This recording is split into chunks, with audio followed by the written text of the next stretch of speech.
Hello friends, welcome to my YouTube channel. आज हम relation and function को continue करेंगे। इस टॉपिक पे हमने ऑलरेडी 2 वीडियो लेक्चर्स में डिटेल में डिस्कस किया है। फर्स्ट वीडियो लेक्चर में हमने सीखा था Cartesian product and basic concept on relation. फिर सेकंड लेक्चर में हमने सीखा था types of relation and basic concept on function. यह हमारा थर्ड वीडियो लेक्चर है।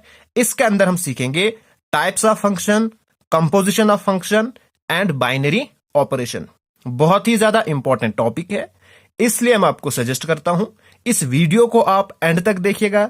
आई एम श्योर आपके तमाम डाउट्स, तमाम कॉन्सेप्ट्स क्लियर हो जाएंगे, बिकॉज मैं बहुत ही इजी वे में आपको एक्सप्लेन करने वाला हूं। हर एक टर्म को समझाऊंगा। और अगर आप मेरे साथ टेलीग्राम पे जुड़ना चाहते हो, टेलीग्राम पे जाओ, वहां पे सर्च करो मलिक ट्यूटोरियल और उस ग्रुप को आप ज्वाइन करो। और अगर आप मेरे complete video lectures on economics, mathematics and statics देखना चाहते हो, डिस्क्रिप्शन में आपको लिंक्स मिलेंगी जहां पे आपको detail video lecture plus MCQs सारे मिल जाएंगे। Now let us start. Previous video में हमने डिस्कस किया था आइडिया ऑफ फंक्शन और कुछ कॉन्सेप्ट सीखे थे फंक्शन के ऊपर। आज हम थोड़ा उसको रिवाइज करेंगे, उसके बाद कंटिन्यू करेंगे। Now functions special type of relation होते हैं। अब ये स्पेशलिटी क्या होती है? स्पेशलिटी ये होती है कि जो हमारे पास ए सेट है उसका हर एक एलिमेंट मैप होना चाहिए बी सेट के साथ। ठीक है, पहली स्पेशलिटी ये है। एंड सेकंड स्पेशलिटी ये है कि हर एक एलिमेंट की एक ही इमेज होनी चाहिए। तो उस केस में वो रिलेशन क्या बनता था? फंक्शन बनता है। जैसे मैंने यहां पे एग्जांपल ली है, जो ए के एलिमेंट्स है 1 2 3, हर एक एलिमेंट मैप हो रहा है। ठीक है, उसके बाद हर एक एलिमेंट एक ही एलिमेंट पे मैप हो रहा है। ठीक है, 1 मैप हो रहा है बी के ऊपर, 2 मैप हो रहा है ए के ऊपर और 3 मैप हो रहा था सी के ऊपर। तो इसको हम क्या कहते हैं? इसको हम कहते हैं फंक्शन। नाउ इस फंक्शन को हम कैसे लिखते हैं? अगर हमने डिफाइन करना होगा फंक्शन ए टू बी, तो हम लिखेंगे function F from A to B. ठीक है, और इसको हम एक्सप्रेस कैसे करते हैं? F of x is equal to, यहां पे हम कुछ भी लेते हैं, जैसे आप एक्स स्क्वायर लो।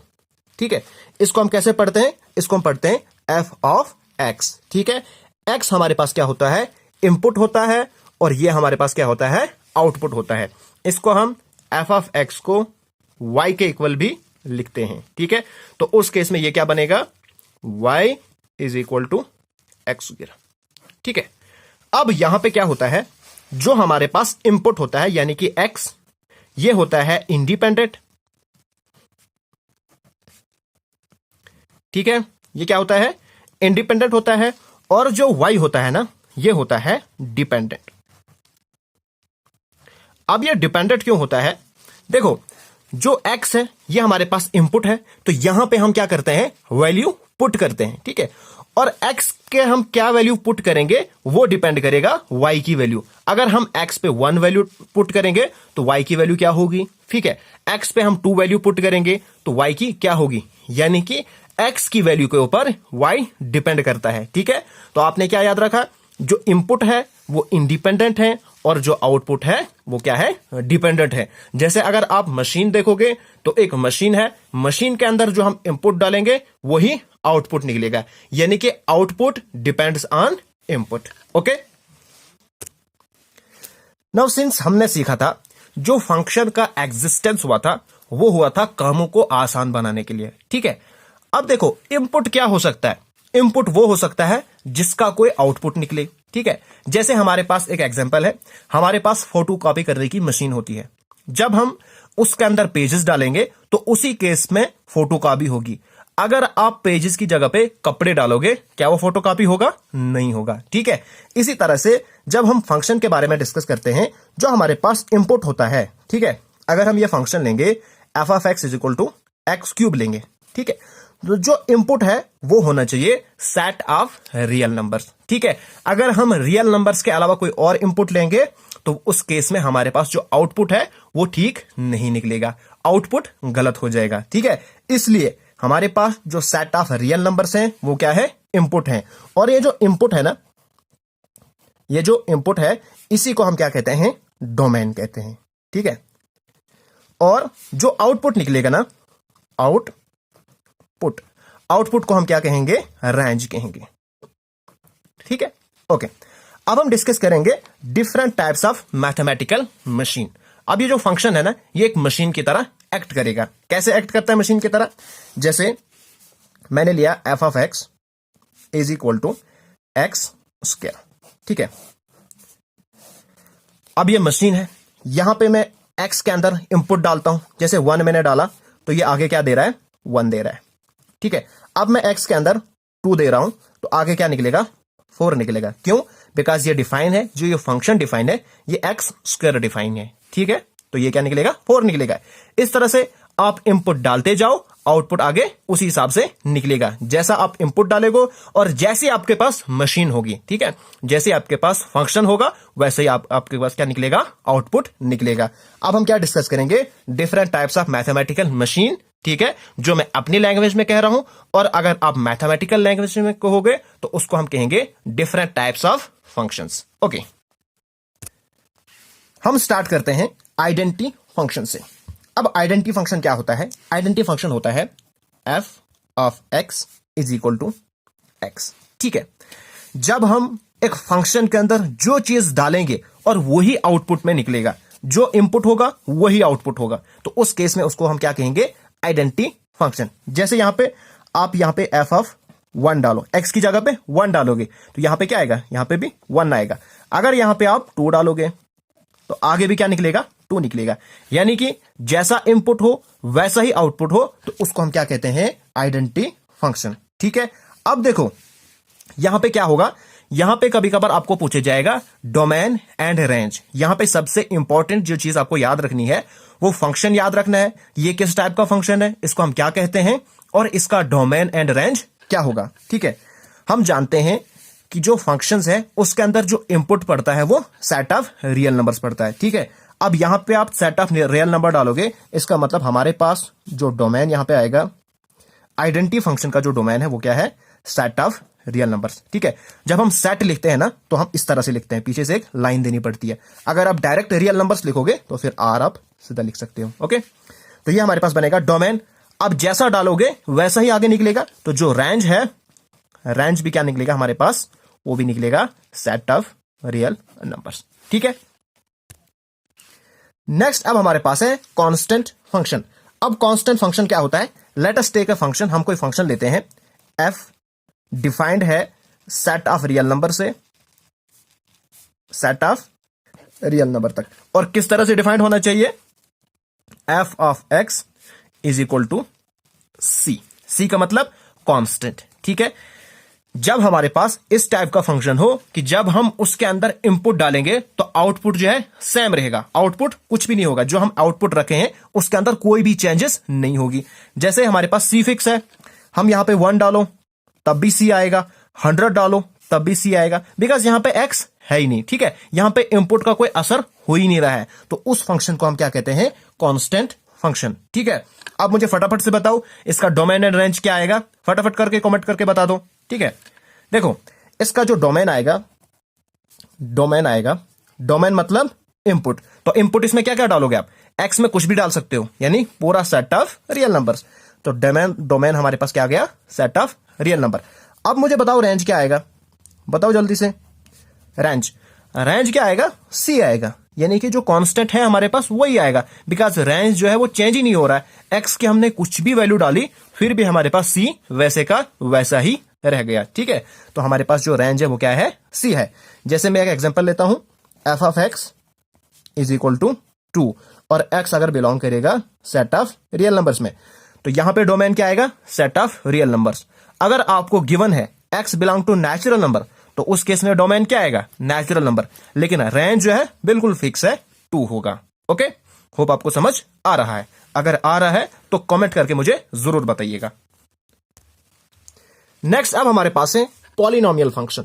अब पॉलिनोमियल फंक्शन क्या होता है, एक फंक्शन हम लेंगे, ठीक है, और उसको हम डिफाइन करेंगे सेट ऑफ रियल नंबर से सेट ऑफ रियल नंबर, ठीक है, ओके। और ये पॉलिनोमियल फंक्शन अगर इस टाइप को हो, यानी F of x is equal to A0 plus a1x plus so on an x raised power n, इस टाइप का हो तो उसको हम क्या कहते हैं, पॉलिनोमियल फंक्शन। इसका कहने का मतलब, इससे आप डरिएगा मत, इसका कहने का मतलब है कि हमारे पास कोई भी पॉलिनोमियल अगर यहां पे हो तो उसको हम क्या कहेंगे, पॉलिनोमियल फंक्शन। जैसे हमारे पास एफ ऑफ एक्स यह है x square plus 3x plus 1, तो ये हमारे पास क्या है, पॉलिनोमियल फंक्शन है। ठीक है, अगर हमारे पास f of x is equal to 1 है, बताओ ये क्या है, कांस्टेंट फंक्शन भी है लेकिन पॉलिनोमियल फंक्शन भी है। ठीक है, इसी तरह से एफ ऑफ एक्स हमारे पास एक्स स्क्वायर है, ये भी हमारे पास क्या है, पॉलिनोमियल फंक्शन है। सिंपल आपने याद रखना है, जब हमारे पास राइट हैंड साइड में, ठीक है, क्या हो, पॉलिनोमियल हो तो उसको हम क्या कहते हैं, पॉलिनोमियल फंक्शन कहते हैं। ओके, इसका जो डोमेन है वो होगा सेट ऑफ रियल नंबर, और जो रेंज होगा वो डिपेंड करेगा हमारे पास किस टाइप की पॉलिनोमियल गिवन होगी। ठीक है, अगर हमारे पास कांस्टेंट हो तो उस केस में जो रेंज आएगा वो कांस्टेंट आएगा, अगर इस टाइप की पॉलिनोमियल दी हो तो उसी हिसाब से रेंज डिपेंड करेगा। ठीक है, यहां पे हम रेंज फिक्स नहीं बोल सकते। नेक्स्ट अब हमारे पास है रैशनल फंक्शन। ठीक है, आपने रैशनल नंबर्स पढ़े हैं। रैशनल नंबर्स क्या होते हैं, any number of the form p upon q। ठीक है, जहां पे q 0 के इक्वल नहीं होना चाहिए, अगर ये 0 के इक्वल होगा तो ये हमारे पास नॉट डिफाइंड बन जाएगा। सिंपल आपने याद रखना है कि हमारे पास डिनोमिनेटर में 0 नहीं होना चाहिए। ठीक है, अब रैशनल फंक्शन क्या होते हैं, रैशनल फंक्शन एक फंक्शन होते हैं जिसमें f of x upon g of x, okay, और जो g ऑफ x है वो 0 नहीं होना चाहिए। ठीक है, तो इनको हम क्या कहते हैं, रैशनल फंक्शन। जैसे मैं एक एग्जांपल लेता हूं, मैं एक फंक्शन डिफाइन करता हूं सेट ऑफ रियल नंबर से। ठीक है, कहां की तरफ, सेट ऑफ रियल नंबर की तरफ, और f ऑफ x डिफाइन करता हूं 1 अपॉन x, तो ये हमारे पास क्या है, रैशनल नंबर है। ठीक है, लेकिन यहां पे एक चीज आपको याद रखनी है, जो x है वो 0 नहीं होना चाहिए। इसका डोमेन आएगा set of real numbers other than 0, यानी कि set of real number minus 0 कर देंगे, बिकॉज अगर हम 0 कर देंगे तो x की जगह पे यहां पे क्या बनेगा, 0 बन जाएगा, तो ये खत्म हो जाएगा। ठीक है, नेक्स्ट हमारे पास है मॉडुलस फंक्शन। इंपॉर्टेंट फंक्शन है, अच्छे से समझिएगा। मॉडुलस फंक्शन कैसा फंक्शन होता है, मैं एक फंक्शन लेता हूं सेट ऑफ रियल नंबर से लेके सेट ऑफ रियल नंबर तक। ठीक है, और इस मॉडुलस को हम डिफाइन करते हैं f of x is equal to mod of x। ये जो दो लाइनें हैं ना, इनको हम कहते हैं मॉड, और ये बनेगा हमारे पास मॉडुलस फंक्शन। ठीक है, और इसकी वैल्यू कैसी होती है, ये होता है f of x is equal to, हम इसको ऐसे लिखते हैं x when x is greater than और इक्वल टू 0। ठीक है, और माइनस x जब x लेस देन 0 हो। इसको अब याद रखिएगा, जो मॉड ऑफ x है इसकी एक पॉजिटिव वैल्यू होती है, एक नेगेटिव वैल्यू होती है। अब पॉजिटिव कब आएगी, जब x ग्रेटर देन और इक्वल टू 0 हो। ठीक है, या 0 हो या 0 से ग्रेटर हो। ठीक है, उसके बाद जब x स्मॉलर लेस देन 0 हो, उस केस में माइनस x आएगा। ठीक है, तो इसको हम क्या कहते हैं, मॉडुलस फंक्शन। नेक्स्ट हमारे पास है सिंगम फंक्शन। अब ये सिंगम फंक्शन कैसा होता है, एक function set of real number से लेके सेट ऑफ रियल नंबर तक। ठीक है, और ये कैसे डिफाइंड होता है, f of x is equal to 1 if x is greater than 0। ठीक है, 0 if x is equal to 0 and -1 if x is less than 0। इसको आपने याद रखना है, जो सिंगम फंक्शन है वो 1 होता है जब हम x की वैल्यू कोई भी ग्रेटर देन 0 लो। अगर आप 100 लोगे, उस केस में भी जो आउटपुट है वो 1 आएगा। x 0 लोगे तो 0। जब x से छोटी जब 0 से छोटी कोई भी वैल्यू लोगे तो उस केस में आउटपुट क्या निकलेगा, -1 ही निकलेगा। चाहे आप -100 लो, -1 लेख लो, कुछ भी लो, आउटपुट हमेशा क्या रहेगा, -1 रहेगा। ठीक है, तो यहां पे हमारे पास जो डोमेन है सिंगम फंक्शन का, जो डोमेन है वो हमारे पास क्या आएगा, सेट ऑफ रियल नंबर्स। ठीक है, बट जो हमारे पास रेंज है ना, तो रेंज क्या आएगा हमारे पास, रेंज ऑफ सिंगम फंक्शन सिर्फ आएगा 1 0 और -1। ठीक है, रेंज वैल्यू सिर्फ ये 3 आएगी, बिकॉज इसके अलावा कोई भी वैल्यू नहीं आएगी। ठीक है, तो इसको हम क्या कहेंगे, सिंगम फंक्शन। नेक्स्ट अब हमारे पास है ग्रेटेस्ट इंटीजर फंक्शन। ठीक है, अब ये ग्रेटेस्ट इंटीजर फंक्शन कैसा होता है, एक फंक्शन जिसको हम डिफाइन करते हैं सेट ऑफ रियल नंबर से सेट ऑफ रियल नंबर तक। ठीक है, और इसको हम कैसे लिखते हैं, F of x is equal to, इस तरह से हम डिफाइन करते हैं इसको। ठीक है, ऐसी ब्रैकेट इसको हम देखते हैं और इसको हम क्या कहते हैं, ग्रेटेस्ट इंटीजर फंक्शन। ठीक है, अब इसकी वैल्यू कैसे डिपेंड करती है, इसकी वैल्यू डिपेंड करते हैं नंबर लाइन पे। हम नंबर लाइन पे देखते हैं। ठीक है, जैसे अगर हमने 5.2, बताओ इसकी ग्रेटेस्ट इंटीजर में क्या वैल्यू आएगी। ठीक है, यानी कि इस तरह से, तो इसकी वैल्यू आएगी 5। अब ये 5 कैसे आएगी, हम नंबर लाइन लेते हैं, नंबर लाइन पे आपको मैं समझाता हूं। ठीक है, ये हमारे पास आएगा 0। ठीक है, ये हो गया 1 2 3 4 5 6, ये हो गया हमारे पास right hand side, R S लिखता हूं मैं, राइट साइड। ठीक है, और ये हो गया हमारे पास लेफ्ट साइड। लेफ्ट साइड में होता है negative values, -1 -2 -3 and so on, और यहां पे भी आगे तरफ चलता है। ठीक है, अब जो ग्रेटेस्ट इंटीजर फंक्शन, जहां पे ये वैल्यू जो होती है ना, ये नंबर लाइन के लेफ्ट साइड वाली वैल्यू होती है। ठीक है, जब भी आप कोई रियल नंबर लोगे तो आपने देखना है कि कौन सा इंटीजर इसके लेफ्ट हैंड साइड में है। ठीक है, जैसे 5.2, अब 5.2 कहां पे लाई करेगा, ये 5 के आगे यहां जैसे लाई करेगा। ठीक है, 5.2। अब इसके लेफ्ट साइड में कौन सी इंटीजर वैल्यू है, ये हमारे पास है 5 इंटीग्रल वैल्यू। ठीक है, तो यही हमारे पास क्या आएगा, इसकी इंटीग्रल वैल्यू आएगी। अगर आपको कभी कभार पूछा जाएगा, बताइए -3.2 इसकी इंटीग्रल वैल्यू क्या आएगी, अब -3.2 कहां पे लाई करेगा, ये यहां जैसा लाई करेगा। ठीक है, -3.2। ठीक है, अब इसके पीछे क्या आएगा, -4 आएगा। ठीक है, तो इसकी इंटीग्रल वैल्यू क्या आएगी, -4। ठीक है, आपने जब भी ग्रेटेस्ट इंटीजर फंक्शन को देखना है, कोई वैल्यू आपने फाइंड करनी है, तो आपने उसको डायरेक्टली नहीं लिखना है, नंबर लाइन ड्रा करनी है। फिर आपने देखना है कि नंबर लाइन के लेफ्ट साइड में जो हमारे पास नंबर गिवन है, उसके लेफ्ट साइड में सबसे बड़ा इंटीजर कौन सा है, उसी को आपने क्या करना है, नोट डाउन करना है, लिखना है। ठीक है, होप आपको समझ आ रही है। तो इसको हम क्या कहते हैं, ग्रेटेस्ट इंटीजर फंक्शन। नेक्स्ट अब हम डिस्कस करेंगे स्क्वायर रूट फंक्शन। अब ये स्क्वायर रूट फंक्शन कैसा होता है, एक function from set of real number to set of real number such that F of X equal to square root. ठीक है, यहां पे क्या होना चाहिए, स्क्वायर रूट होना चाहिए। ठीक है, इसके अंदर भी हम एक्स में रियल नंबर्स डालेंगे, लेकिन यहां पे आपको एक चीज याद रखनी है, सिर्फ हम 0 या 0 से ग्रेटर रियल नंबर लेंगे, बिकॉज जब रूट के अंदर नेगेटिव वैल्यू आती है ना, तो वो इमेजिनरी नंबर बन जाता है। ठीक है, root -1 root -2 and so on, ये हमारे पास रियल नंबर्स नहीं होते, इनको हम कहते हैं इमेजिनरी नंबर, बिकॉज इनको हम नंबर लाइन के ऊपर ड्रा नहीं कर सकते हैं। ठीक है, ये नंबर एग्जिस्ट ही नहीं करते हैं, ये सिर्फ हमारे माइंड में चलते हैं। ठीक है, तो इस केस में हमारे पास जो डोमेन है वो क्या आएगा, डोमेन स्क्वायर रूट फंक्शन में डोमेन हमारे पास क्या आएगा, ये हमारे पास 0 से ज्यादा और अप टू इन्फिनिटी। ठीक है, आप सिंपल कह सकते हो, सॉरी इन्फिनिटी इसमें नहीं आएगा, नॉट डिफाइंड, बिकॉज अगर नॉट डिफाइंड आएगा फिर ये फंक्शन नहीं रहेगा। आपने बोलना है सेट ऑफ होल नंबर्स। ठीक है, तो इसका डोमेन क्या आएगा, वो भी आएगा 0 टू इन्फिनिटी और रेंज भी आएगा 0 टू इन्फिनिटी। ठीक है, तो इसका मतलब क्या हुआ, क्लोज्ड एंड ओपन।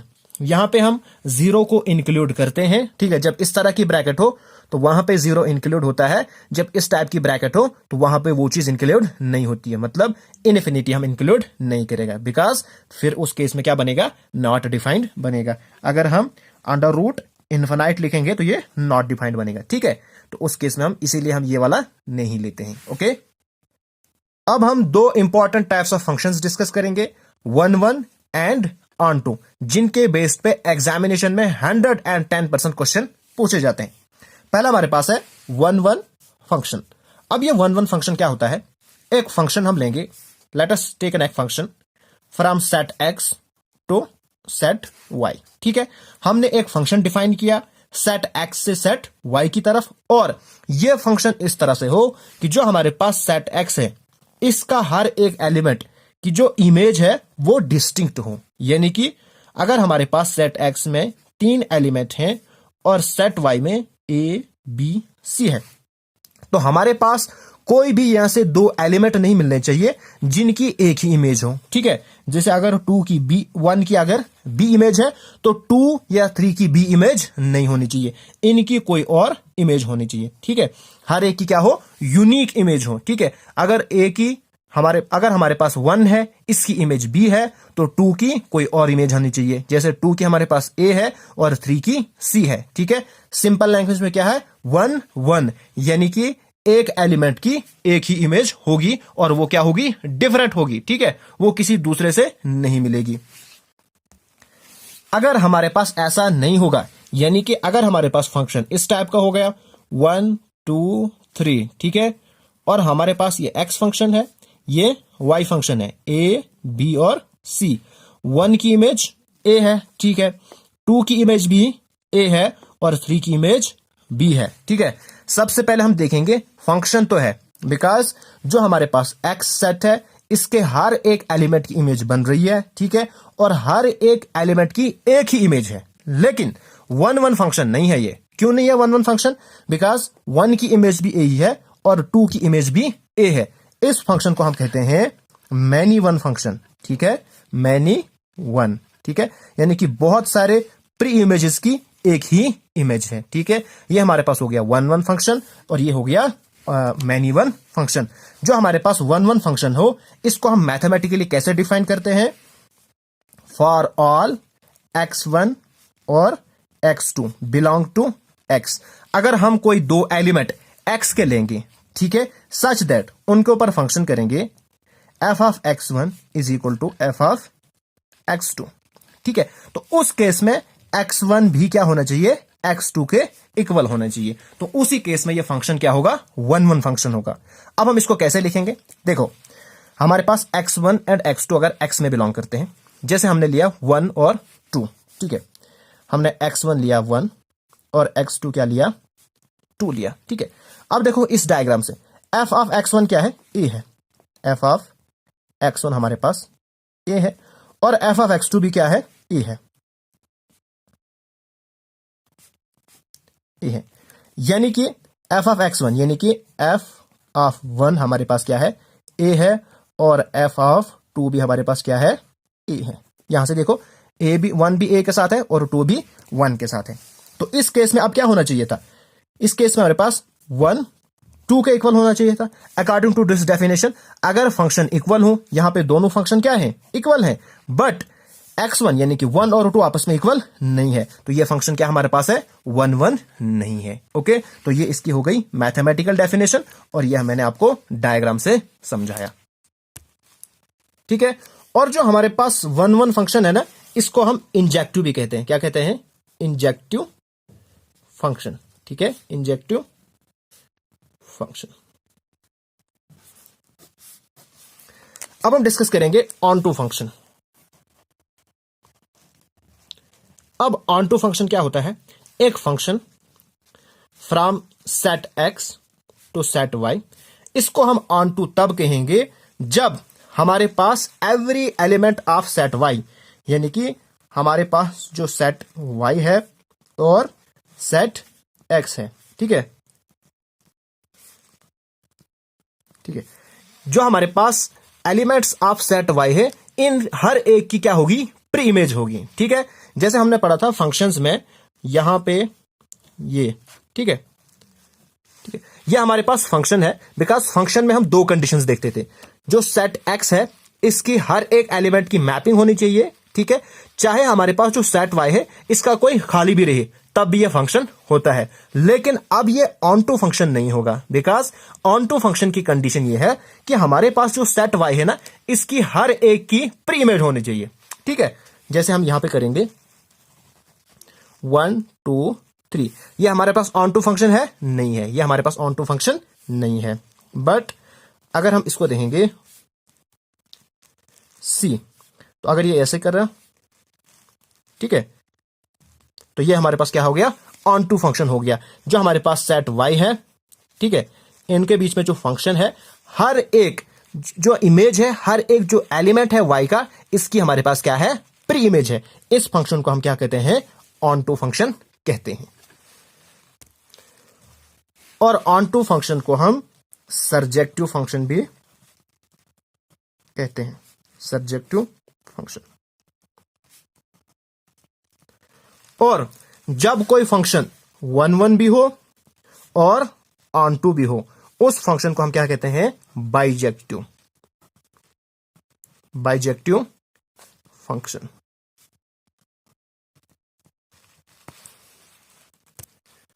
और इस फंक्शन को हम मैथमेटिकली कैसे डिफाइन करते हैं, हम लिखते हैं for every y belongs to capital Y, because capital Y के साथ हम सेट को डिनोट करते हैं और स्मॉल से एलिमेंट को, ठीक है।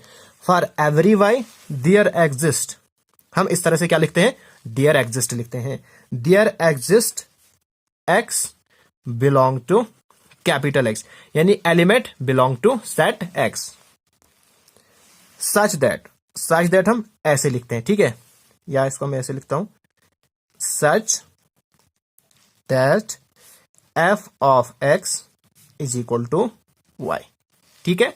इस तरह से हम जो ऑन टू की डेफिनेशन है वो लिखते हैं कि हर एक एलिमेंट जो y है उसका x में कोई ना कोई अपना होना चाहिए। अब यहां पे मैंने 2 एग्जांपल्स ली हैं, ठीक है। यहां पे हमने चेक करना है क्या ये इंजेक्टिव एंड सर्जेक्टिव है। यहां पे मैंने फंक्शन डिफाइन किया है नेचुरल नंबर से लेके नेचुरल नंबर तक, यानी कि जो इनपुट है वो भी नेचुरल नंबर होना चाहिए और आउटपुट भी नेचुरल नंबर होना चाहिए, ठीक है। और यहां पे जो इनपुट है वो भी इंटीजर होने चाहिए और आउटपुट भी इंटीजर्स होने चाहिए।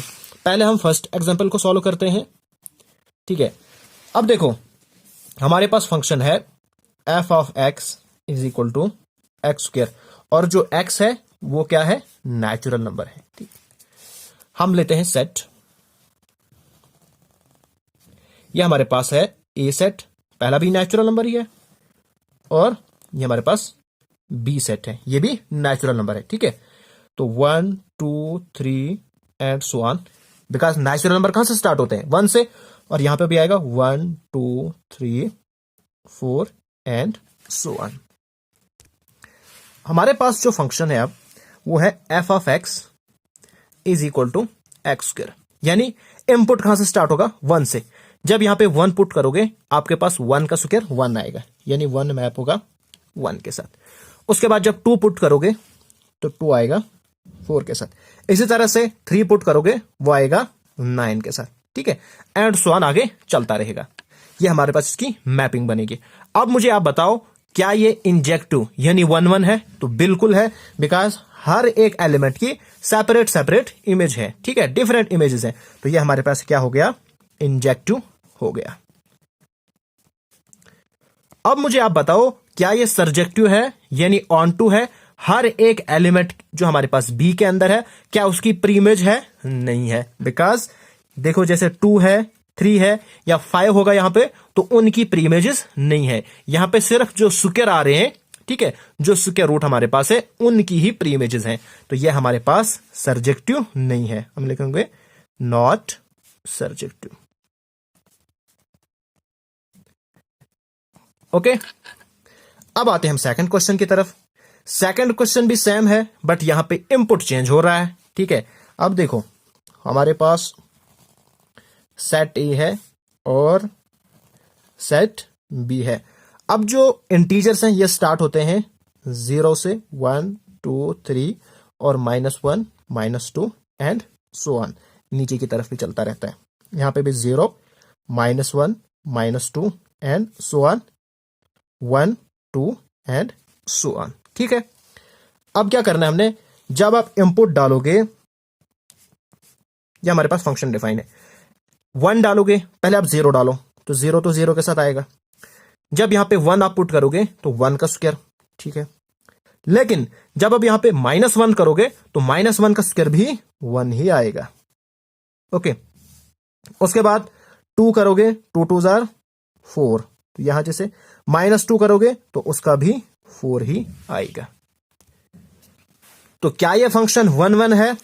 -1 की भी वही इमेज है और 1 की भी वही इमेज है, ठीक है। ना ये 1 1 है और ना ही ये सर्जेक्टिव है, यानी कि ऑन टू है, बिकॉज देखो 2 है, इसका कोई है ही नहीं पीछे, या जितने भी हमारे पास नेगेटिव नंबर्स हैं -1 -2 -3, इनका कोई भी प्री इमेज ए के अंदर नहीं है। हम इसको लिखेंगे नाइदर 1 1 और nor onto. Okay, now अब हमारे पास है इनवर्स फंक्शन। एक फंक्शन को हम कब कहते हैं? इनवर्टिबल, यानी कि इस फंक्शन का इनवर्स एग्जिस्ट करता है जब हमारे पास एक फंक्शन 1 1 भी हो और ऑन टू भी हो। ओके, लेट अस टेक, हम फंक्शन लेते हैं, ठीक है, जिसका हम डोमेन डीएफ रखेंगे और रेंज आर एफ रखेंगे, ठीक है। ये डोमेन है फंक्शन का और ये रेंज है। तो उस केस में फंक्शन इनवर्टिबल होगा, यानी कि जी, जब हम इसको लेंगे रेंज से डोमेन की तरफ, ठीक है। अब हमारे पास जो रेंज था वो डोमेन बन जाएगा, ओके, और जो डोमेन था वो क्या बन जाएगा? रेंज बन जाएगा, ठीक है।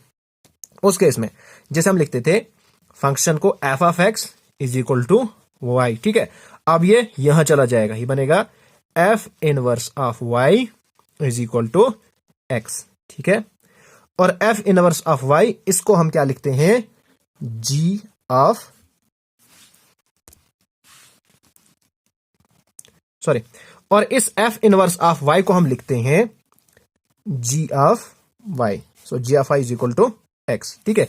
यानी एफ इनवर्स को हमने क्या रखा? जी रखा, g of Y is equal to x. तो इस फंक्शन को हम क्या कहते हैं? Invertible function. नाउ मैंने एक एग्जांपल डिस्कस की है जहां पे मैंने सेट एस लिया है जिसके अंदर एलिमेंट्स हैं 1 2 3, फंक्शन डिफाइन किया एस से एस की तरफ, और ये मैंने फंक्शन लिया है। अब हमने इसका इनवर्स फाइंड करना है। नाउ इनवर्स फाइंड करने के लिए सबसे पहले हम ये चेक करेंगे क्या ये 1 1 एंड ऑन टू है, ठीक है। हमने जो है एक सेट लिया 1 3 2, ठीक है, डोमेन एंड को डोमेन आया 3 2 1, ओके। अब देखो जो हमारे पास डोमेन है इसका हर एक एलिमेंट एक ही एलिमेंट के साथ मैप हो रहा है, ओके, तो 1 1 हो गया। उसके बाद जो हमारे पास कोडोमेन है इसका हर एक एलिमेंट रेंज है, ठीक है, यानी कि हर एक एलिमेंट की प्री इमेज है, hence this is 1 1 and onto, मतलब इसका इनवर्स एग्जिस्ट करेगा। अब वो इनवर्स क्या होगा? हम यहां पे लिखेंगे एफ इनवर्स। तो एफ इनवर्स आएगा 1 3 था, अब आएगा 3 1, जैसे हमने रिलेशन में लिखा था। बस यहां पे सिर्फ एक एडिशनल ये है, हमने देखना है 1 1 एंड ऑन टू, बाकी 2 3, यहां पे 3 2 था, अभी बन गया 2 एंड 3 एंड 1 2। तो ये हमारे पास निकल गया एफ इनवर्स। नाउ अब हम डिस्कस करेंगे composition of function. Now composition of function क्या होती है? लेट अस सपोज दैट हमारे पास एक फंक्शन है ए से लेके बी तक, ठीक है। फिर दूसरा फंक्शन है कोई जी, हम दूसरा फंक्शन लेते हैं वो है बी से लेके सी तक। अब कंपोजिशन ऑफ फंक्शन होगी एक फंक्शन जो होगा ए से लेके सी तक, और उस फंक्शन को हम डिफाइन करते हैं जी कंपोजिशन एफ, ठीक है। इसको हम क्या पढ़ते हैं? जी कंपोजिशन एफ। यह फंक्शन होगा हमारे पास ए से लेके सी तक, या अगर सी से हम ए लेंगे तो हमारे पास ही बनेगा एफ ऑफ जी। इसको हम क्या पढ़ते हैं? एफ ऑफ जी या एफ कंपोजिशन जी। अब ये जो हमने कंपोजिशन डिस्कस किया ना, इसका जो मेन ओरिजिन है ये कहां से हुआ, मैं आपको सिंपल एग्जांपल देकर समझाता हूं। आपका और आपके फादर का एक रिलेशन है, ठीक है। फिर आपके फादर का उसको अपने फादर के साथ क्या है? रिलेशन है। तो यहां पे कंपोजिशन हमें इंपॉर्टेंट पड़ती है। आपका इसके साथ रिलेशन है, यानी कि आपको अपने पापा के साथ क्या रिलेशन है, फिर उस पापा का अपने फादर के साथ क्या रिलेशन है, फिर आपका जो आपके पापा के फादर हैं उनके साथ क्या रिलेशन बनता है। तो यहां पे कंपोजिशन की इंपॉर्टेंस बन जाती है। आपको यह जानना जरूरी हो जाता है कि आपका अपने पापा के साथ क्या रिलेशन है, तो दिस इज कॉल्ड कंपोजिशन। अब मैंने एक एग्जांपल ली है कि हम कंपोजिशन के क्वेश्चन कैसे सॉल्व करते हैं। हमारे पास फंक्शन है 2 3 4 से 3 4 5 तक f, फिर g, यहां से यहां तक फंक्शन है। उसके बाद हमारे पास कुछ वैल्यू गिवंस है, हमने फाइंड करना है g कंपोजिशन f। तो हम इसको डायग्रामेटिकली सॉल्व करेंगे। ओके, ये हमारे पास ए सेट है जहां पे 2 3 4 एंड 5 है।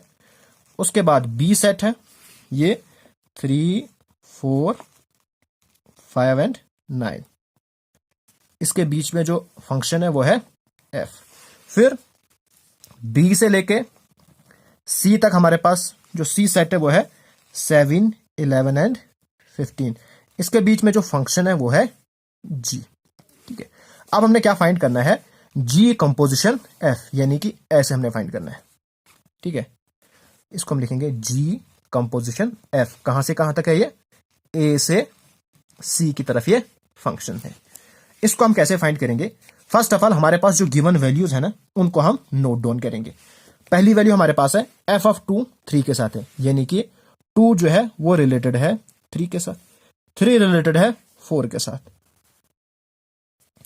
4 रिलेटेड है 5 के साथ। ठीक है, आगे की तरफ जा रहे हैं ये। उसके बाद हमारे पास है f ऑफ 5 रिलेटेड है 5 के साथ। ठीक है, तो हमारे पास क्या है, तो हम इसको ऐसे लिखेंगे। ठीक है, ओके। उसके बाद हमने यहां से आगे देखना है। अब यहां पे हमें गिवन है g of 3 is related to 7 और g ऑफ 4 भी रिलेटेड है 7 के, यानी कि 3 रिलेटेड है 7 के और 4 भी रिलेटेड है 7 के। ओके, उसके बाद 5 एंड 9 दोनों रिलेटेड है 11 के, 5 भी रिलेटेड है 11 से और 9 भी रिलेटेड है 11 से। अब हमने क्या फाइंड करना है, g कंपोजिशन f। इसको हम कैसे लिखते हैं, इसको हम लिखते हैं g composition f of x। ठीक है, तो यहां पे क्या करते हैं हम, g f ऑफ x हम 2 से स्टार्ट करते हैं, तो f ऑफ x अगर हम f ऑफ 2 लेंगे तो ये क्या बनेगा, ऐसे। अब f ऑफ 2 की क्या वैल्यू है, f ऑफ 2 की वैल्यू है 3। ठीक है, आप लिखोगे g, जब इसकी आप वैल्यू लिखोगे तो इसको आप ऐसे लिखोगे, ये बन गया। ठीक, अब अपने g ऑफ 3 की वैल्यू लिखनी है, तो g ऑफ 3 हमारे पास है 7। तो हमारे पास क्या निकल गया, g कंपोजिशन f ऑफ 2 क्या निकल गया, 7 निकल गया। बहुत ही आसान है। ओके, एक और मैं करता हूं यहां से। अब मैं 4 या 5 करूंगा। अगर x मुझे 5 लेना है तो g composition f of 5। Okay, अब g कंपोजिशन f ऑफ 5 क्या है, मेरे पास 5 है तो 5। अब g ऑफ 5 क्या है, 5 रिलेटेड है 11 से तो 11, तो g कंपोजिशन f ऑफ 5 क्या निकलेगा, ये मेरे पास निकलेगा 11, सॉरी 5 नहीं 11 निकल गया। ओके, होप आपको समझ आ गया। अब आपके लिए क्वेश्चन है, आपने निकालना है at x is equal to 4, ठीक है, और at x is equal to 3, और मुझे कमेंट करके आंसर बताओ, मैं देखता हूं आपको कितनी समझ आ गई। मैंने यहां पे एक और एग्जांपल ली है ताकि आपको अच्छे से समझ आ जाए। हमारे पास f of x is equal to 8x cube और g ऑफ x हमारे पास है x रेज़्ड पावर 1/3। हमने फाइंड करना है f कंपोजिशन g और g कंपोजिशन f, दोनों हमने फाइंड करना है। पहले हम फर्स्ट को लेते हैं। अब f composition g of x हम लिख सकते हैं, हो गया। ये क्या बनेगा, f, इस सर्कल को हटाओ और बनेगा ब्रैकेट, ब्रैकेट में g ऑफ x क्या है, x रेज़्ड पावर 1/3। ठीक है, अब f ऑफ x क्या हमारे पास है 8x क्यूब, तो हमारे पास क्या बनेगा 8, लेकिन x की जगह पे क्या है x रेज़्ड पावर 1/3, तो x रेज़्ड पावर 1/3 और बाहर से ये वाली पावर 3। अब ये और ये कैंसल, हमारे पास आ गया 8x। इसको मैं आपको फिर एक बार समझाता हूं। हमारे पास है f composition g of x। सबसे पहले हमने क्या करना है, g ऑफ x की वैल्यू लिखनी है। g ऑफ x की वैल्यू थी x रेज़्ड पावर 1/3, लिख दिया। फिर f of x raised power 1/3, यहां पे x है, ठीक है, तो x की जगह पे क्या लिखेंगे, x रेज़्ड पावर 1/3 लिखा, और यहां पे पावर 3 है वो लिखा, हमारे पास आ गया 8x। अब हम फाइंड करेंगे जी कंपोजिशन एफ। तो इसको कैसे लिखेंगे हम? जी कंपोजिशन एफ ऑफ एक्स, ये बनेगा जी ब्रैकेट एफ ऑफ एक्स क्या हमारे पास है? 8x³। फटाफट से इसको आप सॉल्व करो। ये क्या बनेगा? इस वक्त जो x है उसकी जगह पे क्या है? 8x³। हम क्या लिखेंगे? हम लिखेंगे अब g ऑफ x की वैल्यू है 8x³ और बाहर से आएगा 1/3। ओके, अब 8 को सेपरेट दो, 8⁻⁴ और x को भी सेपरेट दो, 3 × 1/3। ये और ये कैंसल आउट हो गया। 8⁻⁴ होता है 2√2, या आप इसको ऐसे भी लिख सकते हो। तो ये हमारे पास हो गया रिक्वायर्ड आंसर। होप आपको अच्छे से समझ आ रहा है। अब हमारे पास है नेक्स्ट बाइनरी ऑपरेशन। अब बाइनरी ऑपरेशन क्या होता है? हमने लोअर क्लासेस में 4 बेसिक ऑपरेशन पढ़े थे, सब्ट्रैक्शन, एडिशन, डिवीजन, मल्टीप्लीकेशन। जब हम इस तरह से साइन लिखते थे तो हमें यह पता चल जाता था ये क्या है? प्लस है। अगर हम ऐसे लिख देते थे तो हमें यह पता चलता है ये क्या था? डिवाइड था। और इसका एक प्रॉपर वे होता था कि हम इसको कैसे करते हैं। लेकिन जब हम यहां पे कोई ऑपरेशन लिखते हैं तो उसको हम जब तक ना डिफाइन करेंगे तब तक वो कुछ भी नहीं होता है। जैसे हमने यहां पे लिखा है अब बाइनरी ऑपरेशन स्टार। अब स्टार है, ये कुछ भी हो सकता है, प्लस भी हो सकता है, माइनस भी हो सकता है, डिवीजन भी हो सकता है, मल्टीप्लीकेशन भी हो सकता है और कुछ और भी हो सकता है। जब हम उस बाइनरी ऑपरेशन को इस तरह से लेंगे कि हम कोई भी सेट, कोई भी ऑर्डर्ड पेयर लेंगे कार्टेशियन प्रोडक्ट से, और वो जो स्टार है वो इस तरह से डिफाइन हो कि वो जो हमारे पास रिजल्ट आएगा वो ए में बिलोंग करेगा। ओके, जैसे हम लेते हैं, हमने लिया star, binary operation star define किया सेट ऑफ नेचुरल नंबर के ऊपर। जब हम बाइनरी ऑपरेशन यानी स्टार डिफाइन करेंगे सेट ऑफ नेचुरल नंबर के ऊपर, तो हमारे माइंड में आना चाहिए जो स्टार है वो फंक्शन है n क्रॉस n से कहां की तरफ? n की तरफ। लेट अस टेक स्टार हम लेंगे प्लस। ओके, यानी कि a प्लस b। ठीक है, a प्लस b क्या आना चाहिए? हमारे पास नेचुरल नंबर आना चाहिए। अगर ये आ गया तो ये हमारे पास क्या हो गया? बाइनरी ऑपरेशन हो गया। अगर ये नहीं आ गया तो ये हमारे पास बाइनरी ऑपरेशन नहीं है। आप दो नेचुरल नंबर को प्लस करो, जैसे 2 + 4, तो हमारे पास क्या आएगा? 6। ये भी नेचुरल नंबर है, तो हम हेंस ये कह सकते हैं कि जो एडिशन है वो बाइनरी ऑपरेशन है। अगर हम सब्ट्रैक्शन लेंगे, लेट अस टेक, हम स्टार को डिफाइन करेंगे सब्ट्रैक्शन। ठीक है, अब हम लेंगे star defined from set of natural number to set of natural number. हम नेचुरल नंबर से दो नंबर लेंगे, 2 - 4, तो क्या ये नेचुरल नंबर में बिलोंग करेगा? नहीं, ये नेचुरल नंबर में बिलोंग नहीं करेगा। तो हमारे पास जो सब्ट्रैक्शन है वो बाइनरी ऑपरेशन नहीं है। इसी तरह से डिवीजन भी हमारे पास बाइनरी ऑपरेशन नहीं है। किसके ऊपर? सेट ऑफ नेचुरल नंबर्स के ऊपर। लेकिन अगर हम मल्टीप्लीकेशन लेंगे, स्टार हम क्या लेंगे? मल्टीप्लीकेशन लेंगे। हम डिफाइन करेंगे set of natural number two natural number. ठीक है, जो हमारे पास बाइनरी ऑपरेशन है वो हमेशा कार्टेशियन प्रोडक्ट से उस सेट की तरफ होगा। ठीक है, तो देखो, इससे कोई भी दो एलिमेंट लो, a × b, तो हमारे पास हमेशा नेचुरल नंबर आएगा। जैसे 3 × 4, 12। लेकिन अगर इसी को डिवाइड करोगे 3 / 4, तो आपके पास पॉइंट में आएगा, वो नेचुरल नंबर नहीं है। ओके,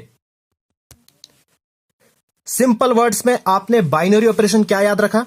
बाइनरी ऑपरेशन हम कुछ भी डिफाइन करें, एक स्टार, ठीक है, एक स्टार है, इसको कुछ भी डिफाइन करो, लेकिन जो आप डिफाइन करोगे और जिस सेट के ऊपर डिफाइन करोगे, अगर हम नेचुरल नंबर या इंटीजर्स पे डिफाइन करेंगे, उन दो इंटीजर हमने लेने हैं, और जो हमने रिलेशन डिफाइन किया, जो हमने स्टार को डिफाइन किया, वो अप्लाई करके हमारे पास इंटीजर ही आना चाहिए। ओके, अगर हमने एडिशन किया तो हम दो इंटीजर्स लेंगे, जैसे 2 इंटीजर्स, उसका इंटीजर ही आना चाहिए। अगर इंटीजर आ गया तो वो हमारे पास क्या हो गया? बाइनरी ऑपरेशन हो गया।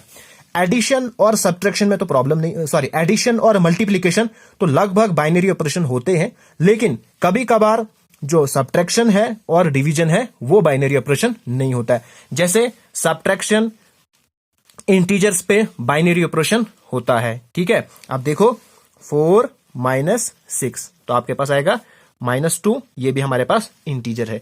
लेकिन जब हमने नेचुरल नंबर पे डिफाइन किया था वहां पे ये बाइनरी ऑपरेशन नहीं था। यहां पे देखो जो हमारे पास डिवीजन है वो यहां पे बाइनरी ऑपरेशन नहीं है। जैसे 4/6 तो यहां पे हमारे पास पॉइंट में आएगा, तो पॉइंट जो है वो इंटीजर्स नहीं होते हैं, तो ये हमारे पास बाइनरी ऑपरेशन नहीं है। मैंने यहां पे एक एग्जांपल ली है, एक स्टार मैंने डिफाइन किया रियल नंबर्स पे such that A star B A B square, यानी कि जो स्टार है ये इस तरह का फंक्शन डिफाइन करता है। अब मुझे बताओ क्या जो स्टार है वो बाइनरी ऑपरेशन है या नहीं है। तो आपने क्या करना है, आपने स्टार डिफाइन करना है आर पे, मतलब आर क्रॉस आर से आर तक, यानी कि सेट ऑफ रियल नंबर से आपने दो कोई रियल नंबर लेने हैं और जो इन्होंने स्टार डिफाइन किया है ए बी स्क्वायर, तो ए बी स्क्वायर करके जो नंबर आएगा वो भी रियल नंबर आना चाहिए। अगर मैं दो रियल नंबर लेता हूं, मैं लेता हूं 2 एंड -1, ये मैंने दो रियल नंबर लिए। अब मैं क्या करूंगा, इन दोनों के बीच में स्टार लिखूंगा, यानी कि 2 स्टार -1। 2 स्टार -1 का मतलब है a multiply by B square, यानी कि 2 और मल्टीप्लाई -1 का स्क्वायर, b का स्क्वायर है ना, स्टार का मतलब -1 का स्क्वायर 1, मेरे पास 2। आप कोई भी दो रियल नंबर लोगे ना, तो जब ऐसा करोगे ए बी स्क्वायर करोगे तो वो भी क्या आएगा, रियल नंबर आएगा। हेंस हम ये कह सकते हैं जो स्टार है वो क्या है, बाइनरी ऑपरेशन है। अब आपके लिए क्वेश्चन है, ये क्वेश्चन आपके लिए है, फटाफट से करके कमेंट बॉक्स में मुझे बताओ क्या ये बाइनरी ऑपरेशन है या नहीं है। ओके, सो फ्रेंड्स आज हमारा चैप्टर क्लोज हो गया। अगर आपको ये वीडियो पसंद आए तो प्लीज मेरे चैनल को सब्सक्राइब कीजिए और इस वीडियो को अपने फ्रेंड्स एंड क्लासमेट के साथ जरूर शेयर कीजिएगा। Thanks for watching.